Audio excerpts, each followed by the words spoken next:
quand on chantait ce dernier chant, je disais, Seigneur, je ne veux pas que ce soit le dernier. J'étais tellement, oh, wow.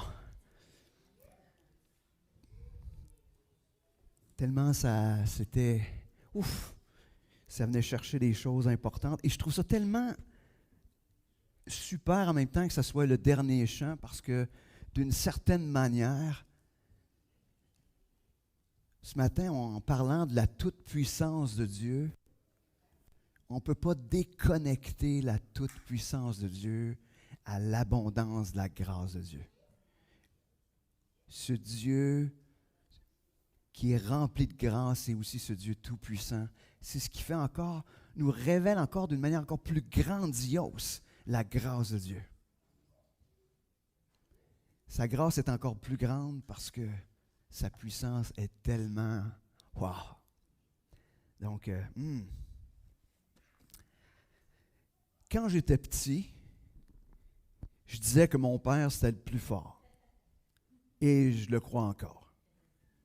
Mon père, il faisait des poids haltères. Il avait mon 16, mais plus en muscle que moi. Mais lui, il pouvait coucher à terre n'importe quel gars de n'importe quel 16 sans aucun problème. Ben, je l'ai vu faire. Puis je l'ai entendu le dire. Mais je l'ai vu faire. Mais si vous n'êtes pas d'accord, on ne s'ostinera pas là-dessus. Vous allez peut-être dire que c'est votre père à vous autres, mais je sais que j'ai raison.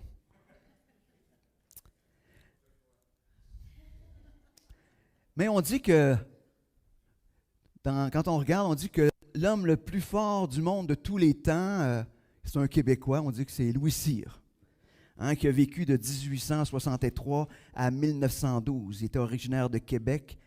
Et donc, il était considéré comme l'homme le plus fort de tous les temps. Il a accompli des exploits de force incroyables, comme soulever 500 livres ou 227 kilos d'une seule main.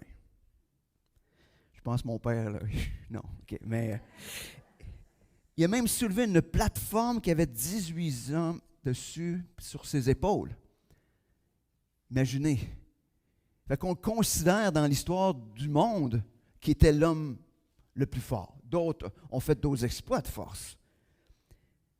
Mais souvent, quand on regarde quelqu'un qui a une force incroyable comme ça, wow, on se fait comme, oh, buzz, on l'appelle monsieur, hein? Monsieur Louis Cyr. Tu sais, on n'oserait pas, tu sais, mais ça n'a rien à voir avec la puissance de Dieu. C'est tellement infime face à la puissance de Dieu. Imaginez si la puissance humaine nous interpelle, si la puissance humaine nous fait vivre des choses. Imaginez comment la puissance de Dieu devrait nous, en bon québécois, nous jeter sur le cul. Ben, on tombe là en premier. Moi, le dos, ça vient après.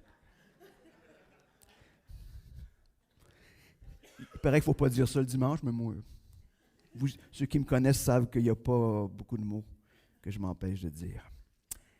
On dit que Dieu, donc, est omnipotent, donc, qui est tout-puissant. Il peut faire sans effort tout ce qu'il veut à tout moment et en tout lieu qu'il choisit pour exercer son pouvoir. Dieu, c'est l'image, la définition la plus grande de la puissance. Ça veut dire que Dieu, il peut faire complètement ce qu'il veut, comme il veut. Il n'y a rien dans le ciel, sur la terre, qui soit comparable à sa puissance. Sa puissance n'a aucune limite. Il n'y a rien qu'il ne puisse pas faire. Et il fait toutes les choses selon sa volonté et son plaisir. Il n'y a absolument rien qui peut diminuer, arrêter Dieu dans l'exercice de sa puissance et de son pouvoir. Quand on part avec ça, on dit « Oh, wow! » Mais avant de rentrer un petit peu plus dans le vif du sujet, on va se tourner vers ce Dieu qui est à la fois tout-puissant, mais à la fois, comme on l'a chanté, toute grâce aussi. Les deux en même temps. Seigneur Dieu, ce matin, on vient devant toi et on est obligé de s'incliner, de s'humilier face à ta puissance. Seigneur, on a tellement de la difficulté à voir ta puissance. On a de la misère parce que on n'est pas capable de l'imaginer dans notre entendement. Seigneur, ce matin, on te demande de te révéler d'une manière toute particulière afin qu'on puisse te voir tel que tu es dans ta toute-puissance. Seigneur, merci d'être ce Dieu tout-puissant et ce Dieu de grâce en même temps. Seigneur, parle à nos cœurs ce matin par ta parole. Amen. Pour nous aider ce matin à comprendre la puissance de Dieu, on va s'arrêter à deux aspects ou deux aspects de la puissance de Dieu qui vont nous permettre justement de comprendre toute la grandeur. Les deux aspects qu'on va regarder, c'est la puissance de Dieu dans la création, mais aussi la puissance de Dieu dans la résurrection. On va commencer avec ces deux éléments-là ce matin. Donc, si vous croyez ce matin en la Bible, je n'essaierai pas de vous convaincre. Si vous ne croyez pas, on fera ça peut-être un à un. Mais si vous croyez à ce que les Écritures disent, vous savez déjà que Dieu a créé toute chose à partir de rien, qu'il amène à existence toute chose tout simplement par la puissance de sa volonté et sa parole. Mais on a aussi tendance à banaliser la puissance créatrice de Dieu parce qu'on considère les choses tellement pour acquises. On était émerveillé par l'éclipse parce que c'est un phénomène ou une situation exceptionnelle que Dieu a permis.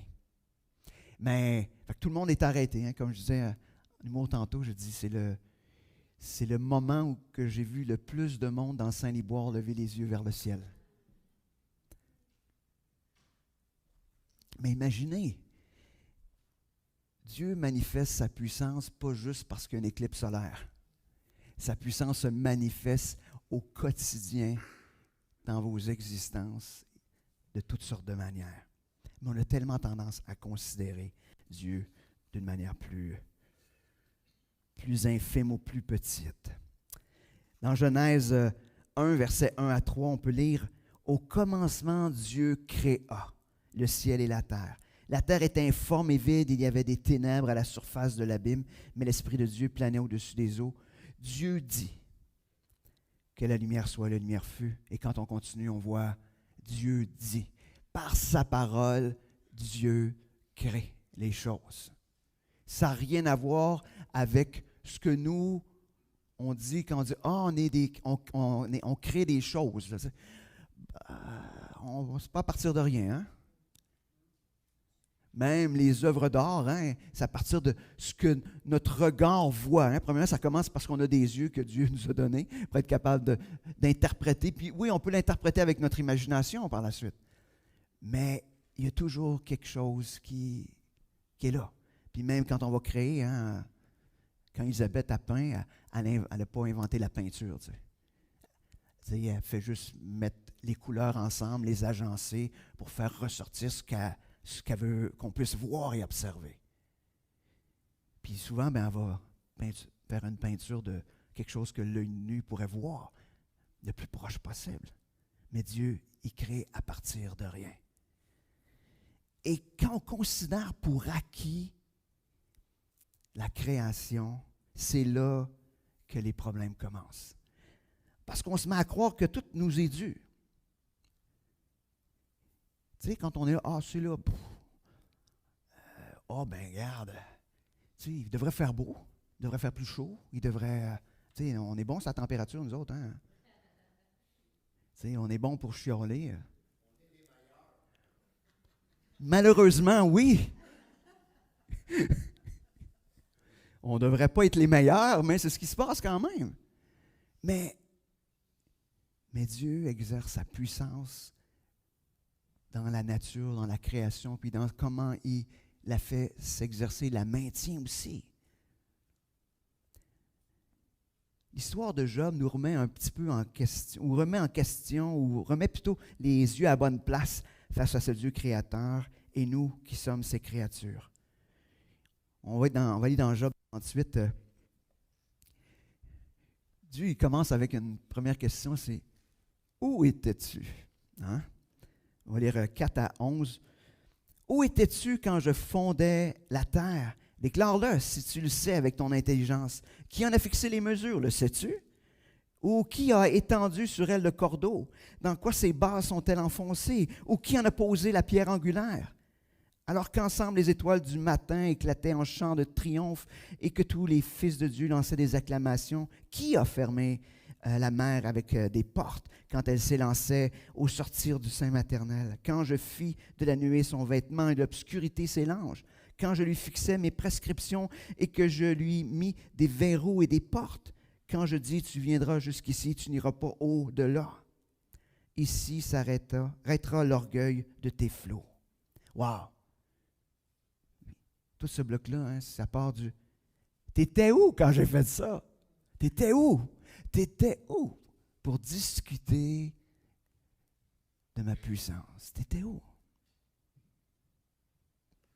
Mais quand on continue un petit peu plus loin dans Job 38, l'autre question c'est, tu peux-tu, toi?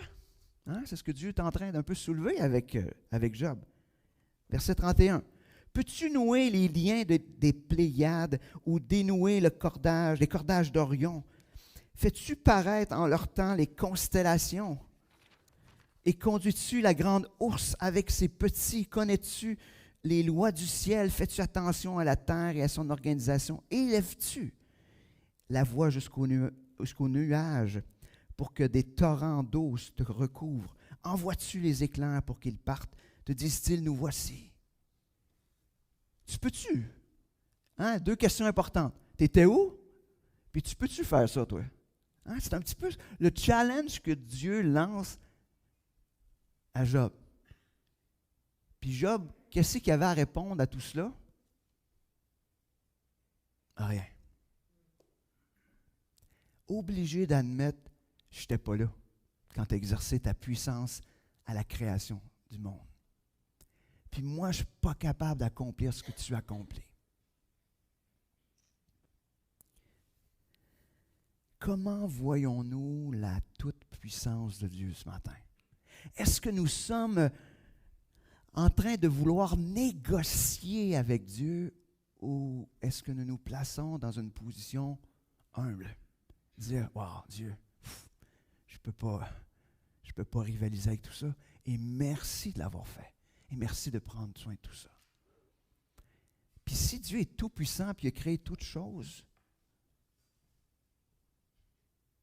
hein, n'a-t-il rien d'étonnant de la part de l'Éternel?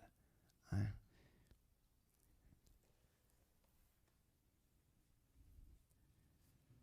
C'est intéressant parce que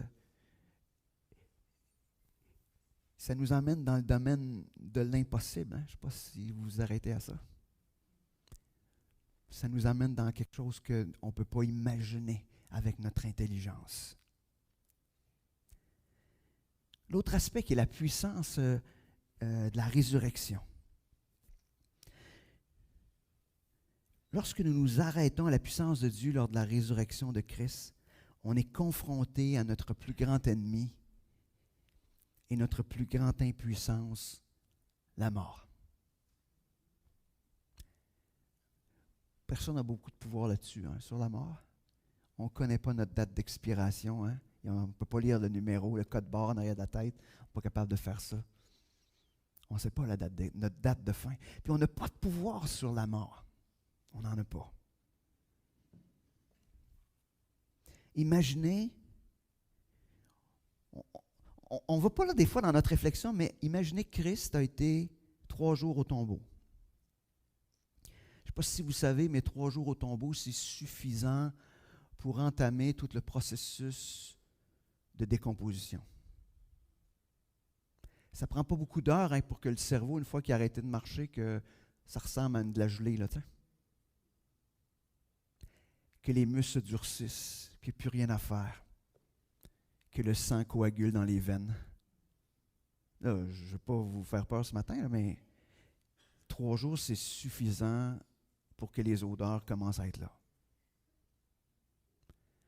On parle de ça face à Lazare, hein, parce que là, il disait, il sent déjà. Oui, mais Jésus, ça commence à ressembler dans le timing pas mal. Mais Christ est ressuscité. On est vraiment dans le domaine de l'impossible. Est-il possible que la vie revienne? Il n'était pas mort depuis 12 minutes puis il revenait à la vie. Là, c'est pas ça. Là. Il était suffisamment mort longtemps pour que ça soit dans le domaine de l'impossible. Et Dieu l'a voulu ainsi, pour démontrer la grandeur de sa puissance face à la mort. Je vous encourage, si vous voulez méditer sur la résurrection de Christ ou aller dans 1 Corinthiens 15, mais je pense qu'il y a plein de textes qui nous emmènent là. Puis peut-être qu'on a besoin d'y aller souvent. Des fois, on a besoin de se rappeler que même si ça a l'air mort, peut-être que Dieu peut remettre la vie. Je ne sais pas. Qu'est-ce que vous en pensez? Il y a peut-être des affaires dans votre vie qui sont mortes, puis qu'on a besoin que Dieu vienne exercer. Vous allez voir tantôt, on va mettre des choses plus concrètes là-dessus. Éphésiens 1, verset 18-21. C'est un texte qu'on a médité justement le vendredi, quand on a fait l'église secrète le vendredi avant Pâques. Qu'il illumine les yeux de votre cœur afin que vous sachiez quelle est l'espérance qui s'attache à son appel, quelle est la glorieuse richesse de son héritage au milieu des saints. Verset 19. Et quelle est la grandeur surabondante de sa puissance envers nous qui croyons selon l'action souveraine de sa force. Il l'a mis en action dans le Christ en le ressuscitant d'entre les morts et en le faisant asseoir à sa droite dans les lieux célestes, au-dessus de toute principauté, autorité, puissance, souveraineté, au-dessus de tout nom qui peut se nommer non seulement dans le siècle présent, mais encore dans le siècle à venir.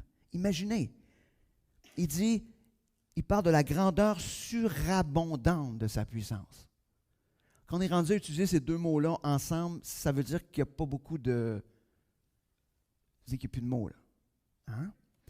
Puis, il nous dit que cette puissance qui est d'une grandeur surabondante, c'est cette puissance-là qui a été exercée lors de la résurrection de Christ d'entre les morts, puis qui est emmenée dans la glorieuse présence de son Père.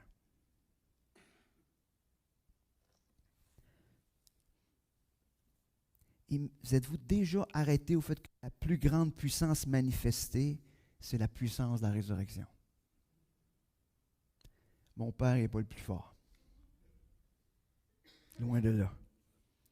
La puissance de la création et de la résurrection trace une ligne bien claire entre nous et Dieu.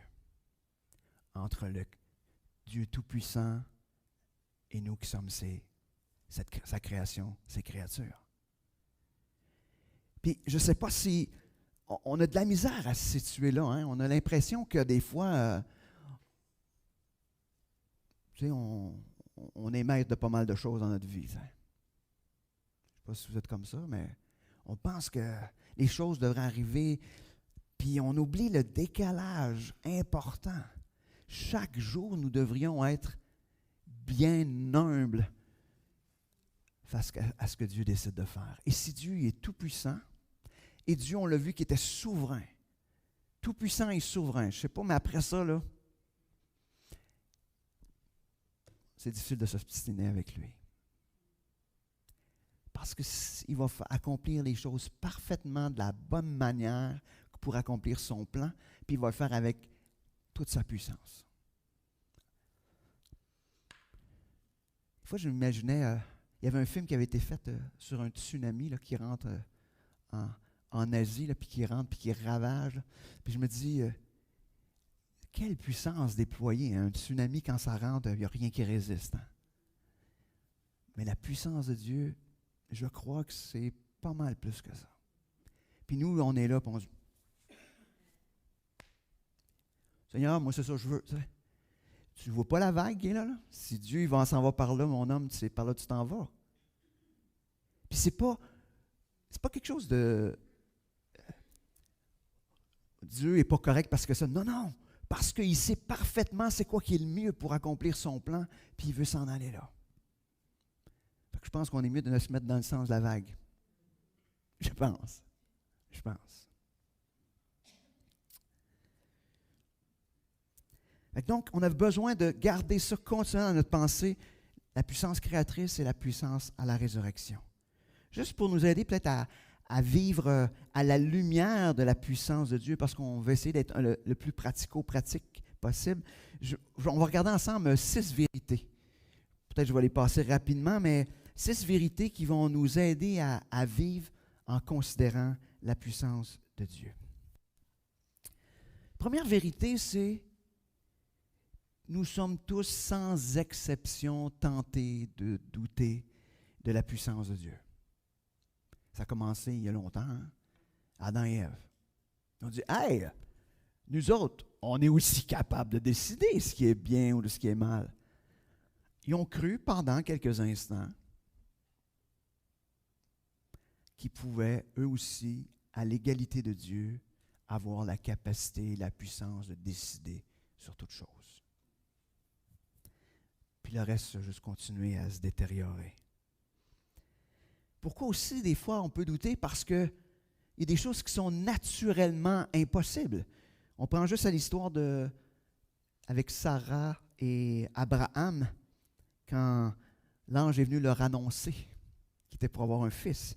Dans Genèse 18, versets 13-14, on peut lire, « L'Éternel dit à Abraham, « Pourquoi donc Sarah a-t-elle ri en disant, « Est-ce que vraiment je pourrais avoir un enfant, moi qui suis vieille? Y a-t-il rien d'étonnant y a-t-il rien qui soit étonnant de la part de l'Éternel? L'année prochaine, au temps fixé, je viendrai vers toi et Sarah aura un fils. » Tu sais, il était là, il disait, « Je peux pas, là. Un bébé. 90 ans, 100 ans. Comment ça être, hein? Comment c'est être vieux, hein? Aujourd'hui, on dirait, hi!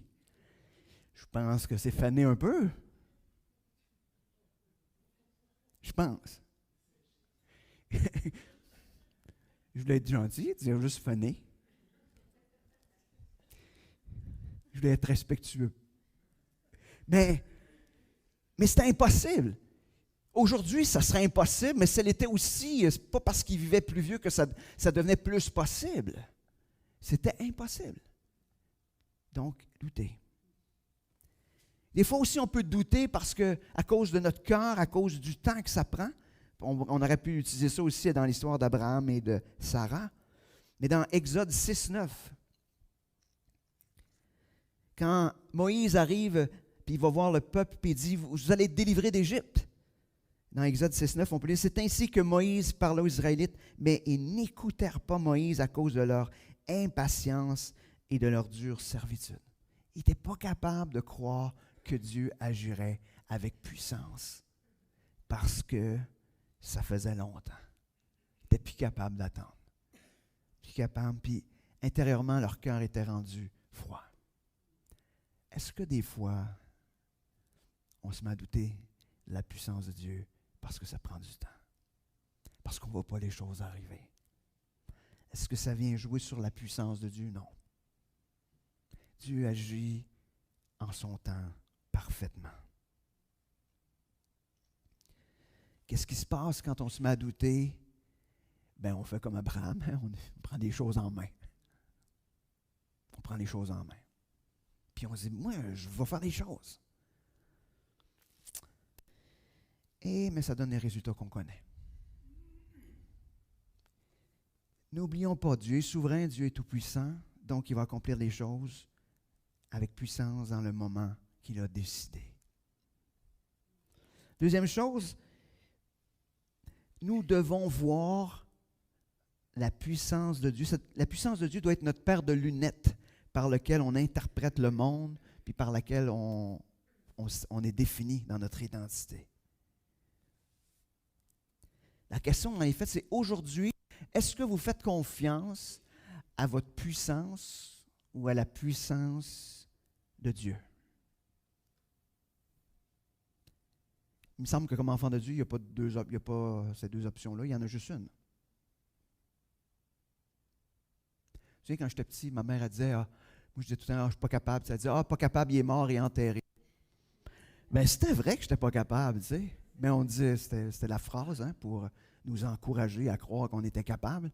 Même si objectivement, aujourd'hui, elle avait raison des fois, mais des fois, elle avait tort. J'étais aussi vraiment pas capable. Tu sais. Mais comme enfant de Dieu, il faut reconnaître que on n'est pas capable. Puis le seul qui est capable, c'est Dieu. 1 Corinthiens 1, 18 à 25 nous parle un petit peu de cette distinction entre mettre notre confiance dans notre puissance ou dans celle de Dieu. Car la parole de la croix est folie pour ceux qui périssent, mais pour nous qui sommes sauvés, elle est puissance de Dieu. Aussi est-il écrit, je détruirai la sagesse des sages et j'anéantirai l'intelligence des intelligents. Où est le sage, où est le scribe, où est le contestataire de ce siècle? Dieu n'a-t-il pas frappé de folie la sagesse du monde? Car puisque le monde, avec sa sagesse, n'a pas connu Dieu dans la sagesse de Dieu, il a plu à Dieu de sauver les croyants par la folie de la prédication. Les Juifs demandent des miracles et les Grecs cherchent la sagesse. Nous prêchons Christ crucifié. Scandale pour les Juifs, folie pour les païens. Mais pour ceux qui sont appelés tant Juifs que Grecs, Christ, puissance de Dieu et sagesse de Dieu. Car la folie de Dieu est plus sage que les hommes et la faiblesse de Dieu est plus forte que les hommes. Mais j'ai compris que Dieu n'est pas faible, mais c'est juste pour comparer que l'homme dans le plus fort de sa force et de sa puissance, même Dieu dans ce qu'on pourrait appeler faiblesse, l'être humain, il ne peut pas rien faire. Sur quelle sagesse est-ce que nous nous appuyons? C'est là la question. Et c'est tout un défi. Parce qu'on est là souvent à se dire, hey, est-ce qu'on a la puissance de Dieu dans notre... On parle beaucoup de la grâce de Dieu, puis on le chante, puis je suis d'accord qu'il faut aller là. Mais je pense qu'on devrait aussi voir Dieu aussi dans sa toute-puissance.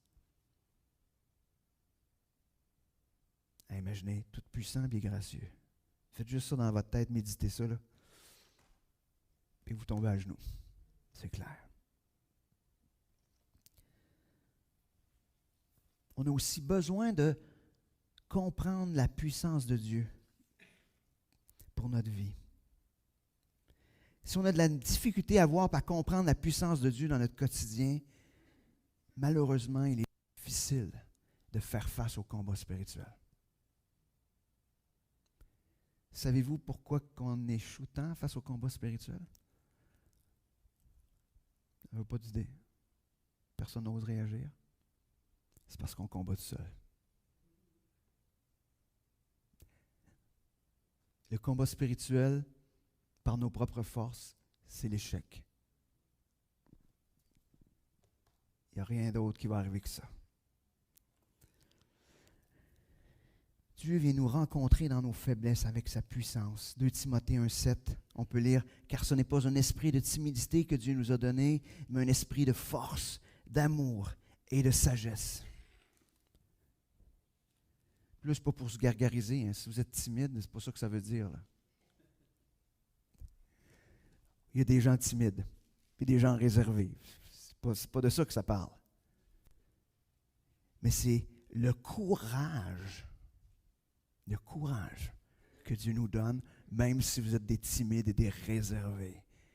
C'est cette puissance de Dieu qui met en nous pour faire les choses au-delà de notre timidité. Ça n'a rien à voir. Fait que, sentez-vous pas coupable si vous êtes timide et réservé. Là. Mais si vous êtes timide et réservé, que vous restez dans votre timidité et votre réservité, je t'ai pas dire, je ne sais pas. C'est dans votre réserve. Il m'aide pas un matin, lui. T'es en forme, mon Daniel? Mais ça veut dire qu'on est en train de négliger la puissance de Dieu. Là, c'est vrai que dire je ne suis pas capable, non, c'est vrai, je ne suis pas capable. Mais Dieu est capable. Mais Dieu est capable de nous emmener ailleurs. Cette force aussi est accessible pour tous les croyants, puis en même temps, comme je disais, elle ne vient pas de nous. Éphésiens 3,20, on peut lire « Or à celui qui, par la puissance qui agit en nous, peut faire infiniment au-delà de tout ce que nous demandons ou pensons. » La puissance qui agit en nous. Ce n'est pas ta puissance, là. La puissance qui agit en nous, la puissance de Dieu, puissance par son esprit, mais la puissance de Dieu peut faire au-delà, infiniment au-delà. Oh, c'est encore plus, hein? Pas juste au-delà, mais infiniment. Ça veut dire que ce que tu peux imaginer de meilleur, le top, là, c'est infiniment au-delà de ça. Comme j'ai déjà dit, quand je dis ça, moi je me dis, moi j'en ai de l'imagination. Fait que ça me fait peur un peu. Je me dis, c'est infiniment au-delà de ce que je peux imaginer. Fait que même si ça n'a pas beaucoup d'imagination, je peux vous dire que ça va être pas mal, ça. La puissance qui agit en nous, c'est la puissance de la résurrection. C'est cette puissance-là qui agit en nous. La puissance qui peut donner la vie à ce qui est mort depuis longtemps. On a aussi besoin, je crois, pour goûter à la toute-puissance de Dieu, abandonner nos illusions d'autonomie et d'autosuffisance. Et ça, c'est des termes à la mode aujourd'hui, hein? L'autonomie, l'autosuffisance. On l'utilise à toutes les sauces. Et c'est probablement le plus grand défi. Cesser de croire que nous sommes capables tout seuls. On a besoin de se rappeler continuellement qui Dieu est. Intéressant, Paul a vécu une situation où Dieu a mis de quoi en lui qui lui rappelait qu'il avait besoin de Dieu. Hein? 2 Corinthiens 12, versets 7 à 10. « À cause de l'excellence de ses révélations, et pour que je ne sois pas enflé d'orgueil, il m'a été mis une écharde dans la chair, un ange de Satan pour me souffleter, pour que je ne sois pas enflé d'orgueil. 3 fois, j'ai supplié le Seigneur de l'éloigner de moi. » Est-ce que Dieu manquait de puissance pour l'enlever? Non, non. Et il m'a dit, ma grâce te suffit. Ah, intéressant, hein? La rencontre entre la grâce et la puissance de Dieu. Dieu est capable de le faire, mais Dieu décide d'utiliser la grâce. Car ma puissance s'accomplit dans la faiblesse. Je me glorifierai donc bien plus volontiers de mes faiblesses, afin que la puissance de Christ repose sur moi. C'est pourquoi je me plais dans les faiblesses, dans les outrages, dans les privations, dans les persécutions, dans les angoisses pour Christ. En effet, quand je suis faible, c'est alors que je suis fort. Oh! Il est fort dans la faiblesse. D'autres, on va être fort tout seul. Que Dieu puisse intervenir dans nos vies afin qu'on puisse dire comme Paul, je ne demande pas à Dieu qu'il vous mette une écharpe dans votre chair, mais peut-être qu'on en ont des écharpes dans la chair parce que c'est le fun, il ne l'a pas nommé, c'est pas clair. Il y a eu 12 000 spéculations, c'est à quoi là? Mais Dieu a permis qu'on ne sache pas clairement et ça, j'aime ça. Ça veut dire, ça se peut qu'on vive des situations où Dieu nous garde ou des zones où Dieu nous garde dans la faiblesse afin qu'on puisse réaliser que c'est Dieu qui est tout-puissant et qu'on peut s'appuyer sur sa toute-puissance. Tout ce qui concerne aussi la puissance de Dieu, on ne peut pas remettre en question la puissance de Dieu. Le problème, souvent, c'est un problème de foi. Ce n'est pas un problème de puissance de Dieu, mais des fois, on se met à douter. C'est intéressant, l'histoire de David avec Goliath. Quand on s'arrête à la déclaration qu'il a faite face à Goliath dans 1 Samuel 17, 37, David dit encore, « L'Éternel qui m'a délivré de la griffe du lion et de la patte de l'ours me délivrera aussi de la main de ce Philistin. » Alors Saül dit à David, « Va et que l'Éternel soit avec toi. » Est-ce que David était plus fort que tous les autres qui étaient là? Non? Il n'était pas plus fort que les autres, OK? T'sais, ce qu'on comprend, c'est que c'est un jeune homme qui gardait le troupeau. Mais l'armée d'Israël était là, des vaillants guerriers, là. Puis tu sais, pendant tous les jours, je pense une 40 jours, chaque fois, Goliath se présentait, il lui disait, envoie quelqu'un. Lui, il s'en allait toute la tête entre les deux jambes, puis il s'en allait. Il y avait toute la frousse. Est-ce que David croyait qu'il avait la capacité de tuer Goliath? Non. Pas par lui-même, en tout cas. Non. Donc, David n'était pas plus fort que les autres. David n'était pas non plus un arrogant qui croyait en sa capacité. Mais il avait foi dans un grand Dieu. Dans un Dieu tout-puissant. Qui était capable de faire bien au-delà de ce qu'on peut penser ou imaginer. D'ailleurs, ce n'est pas pour rien que Goliath s'est mis à rigoler quand il va arriver. L'autre avec son slingshot.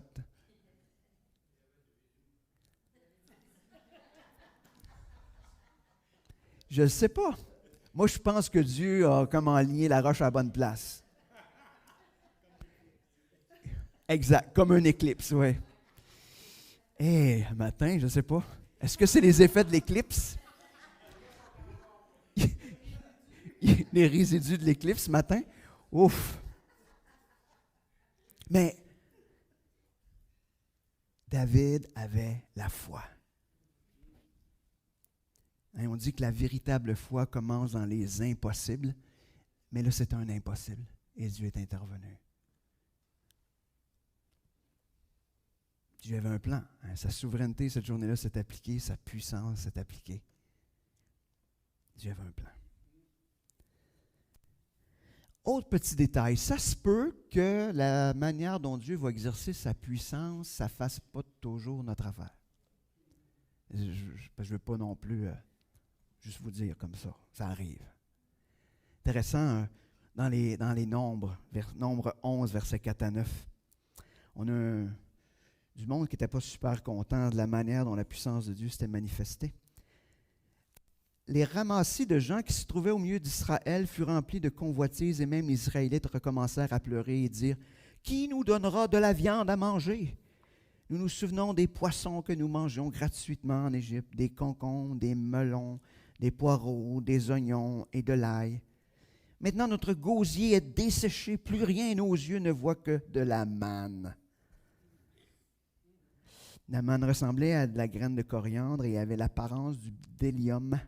Le peuple se dispersait pour la recueillir, la broyait avec des meules ou la pilait dans un mortier.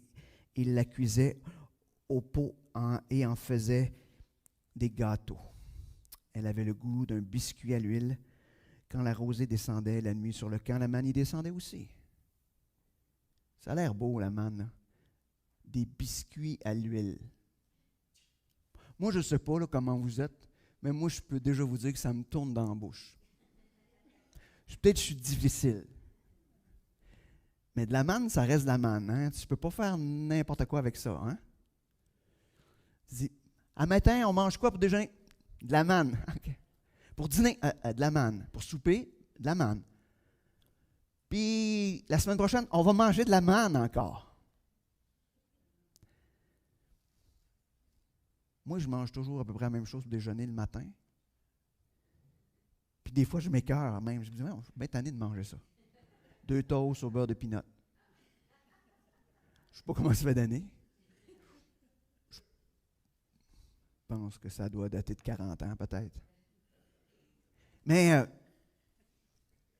j'imagine, par exemple, si je mangerais 2 toasts au beurre de peanut. Ah non. J'aurais juste les toasts, là, parce que c'est de la manne. Là. Mais imaginez, mais en même temps, Dieu est en train d'exercer sa puissance d'une manière incroyable. Chaque jour, les Israélites sont obligés de réaliser la puissance de Dieu qui se manifeste. Dieu les a nourris avec quelque chose qui les a gardés en santé, qui leur a donné l'énergie nécessaire pour faire face à des marches interminables dans le désert. Et Dieu les a soutenus pendant 40 ans. Imaginez. Puis ceux qui sont morts dans le désert ne sont pas morts à cause d'un problème alimentaire. Est-ce que les Israélites étaient contents dans la manière que la puissance de Dieu s'exerçait? Non. Mais ce que Dieu était en train de faire, par exemple, wow, c'était de se révéler dans sa toute-puissance. Tout ce que Dieu fait est parfait. Ah donc, si tout ce que fait Dieu est parfait, on devrait reconnaître sa puissance dans tout ce qu'il accomplit. Pas voir, c'est comme, ouais, mais moi, j'aurais aimé ça, Dieu, que tu le fasses comme ça.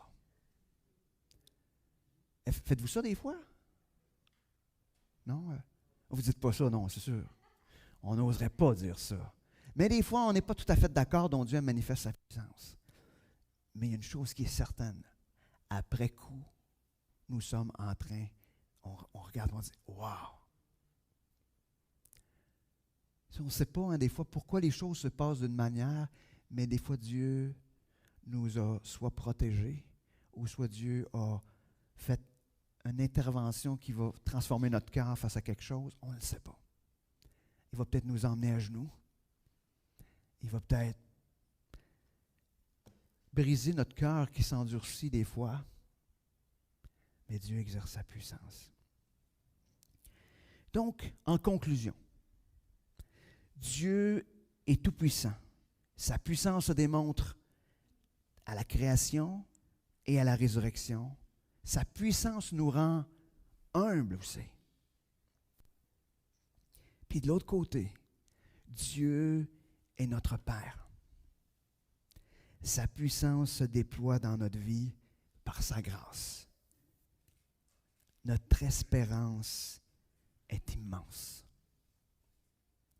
Car, comme je l'ai lu tantôt, y a-t-il rien qui soit étonnant de la part dans l'Éternel, dans Genèse 18, 14? Y a-t-il rien qui soit étonnant de la part de l'Éternel? Je vous laisse avec quelque chose à méditer cette semaine. J'avais dit que je vous sortais des questions puis de quoi méditer, mais j'aimerais vous emmener que vous preniez cette semaine le psaume 104. Le psaume 104 nous parle de la création. J'aimerais que vous méditiez sur la toute-puissance de Dieu qui se révèle dans ce psaume-là. Comment le psalmiste nous le présente, la puissance de Dieu. Mais 3 petites questions qui n'ont pas nécessairement lien avec le psaume, mais j'aimerais que vous réfléchissiez. Quels sont les domaines dans ta vie où tu doutes de la puissance de Dieu?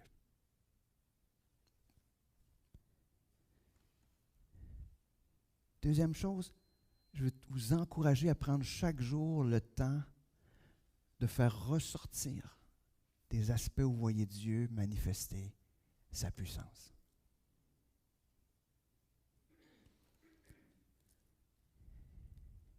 Et dernière question, quelle est votre requête concernant la manifestation de la puissance de Dieu dans votre vie ou dans la vie d'un autre?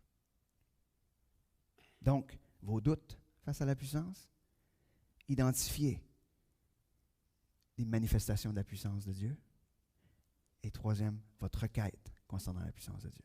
Qu'est-ce que vous demanderiez? Où vous voulez que Dieu intervienne avec puissance? Donc, je vais terminer en priant. Après ça, je vais inviter notre frère Yvan à introduire notre invité, nos invités. Merci Seigneur pour ta parole ce matin. Merci de te révéler dans toute ta grandeur, dans toute ta puissance, puis aussi dans toute ta grâce. Seigneur, on ne mérite tellement pas que tu nous considères, toi, ce Dieu tout-puissant, créateur. Mais Seigneur, dans ton amour, dans ta grâce, tu nous aimes et tu veux agir avec puissance dans nos vies. Et déjà, la puissance de la résurrection se manifeste dans nos vies. Alors Seigneur, rends-nous conscients de qui tu es. Et Seigneur, que nos yeux se tournent vers toi continuellement pour te supplier, pour t'implorer, afin de voir ta puissance se manifester.